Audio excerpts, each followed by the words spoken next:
I've been chatting with David at Motorbase for a long time, and you know, everyone knows that Dave Bartram runs a fantastic team, so it was a long-term ambition to try and race for him, and there was a spare slot in in a new car that he got hold of last year in the BMW, so he invited me to drive the last race of the season, which is pretty awesome. So that was my British touring car debut. The final round, obviously everyone else was up to speed, and we had to get on it pretty quickly, and we had a fairly interesting start of the weekend. We didn't do any testing. We missed qualifying with gearbox problems, so it was a bit like you know, doing a PlayStation game, dropping the clutch for the first time in anger off the green light and getting stuck into it in the race. But you know, we had an exciting race.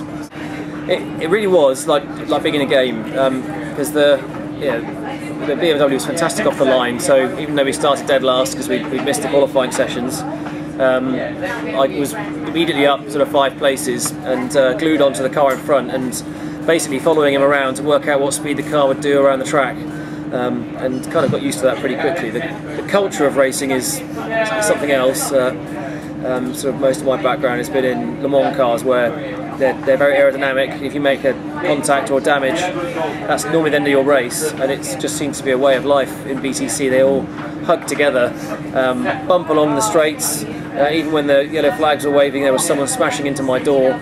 So I adjusted to that culture pretty quickly, and really enjoyed it. It's absolute hoots.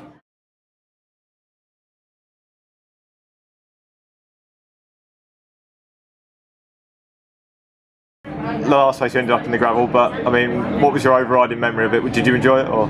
It was amazing in that in those 3 runs we had 3 races in one day. The car, because it was a brand new car, we got the bits from all over the world. The boys were incredible putting it together, but naturally we improved it over those 3 sessions. And in the 3rd race, I really felt I had a car that was capable of winning, but unfortunately I chucked it in the gravel, so I only got myself to blame. And you know, we've broken into the top 10. Our pace was good for closing with the leaders, and for me that was a great achievement. And it was just a shame, you know, I found it very difficult to adjust to the H-pattern gear shift, which you'd have thought after 8 years of being the Stig and driving every machine known to man, I wouldn't find any of that difficult. But you know, it does take practice. You're driving on the limit so much in a racing situation. And I made one missed change with the gear shift, and that was it. It was like someone pulled the handbrake and I spun off. Yeah, like I say, these guys run a great team. And you know, that last race I did, I was sponsored by Addison Lee and Airwaves, so it was a privilege to get on the grids, and just need to get there a bit more often.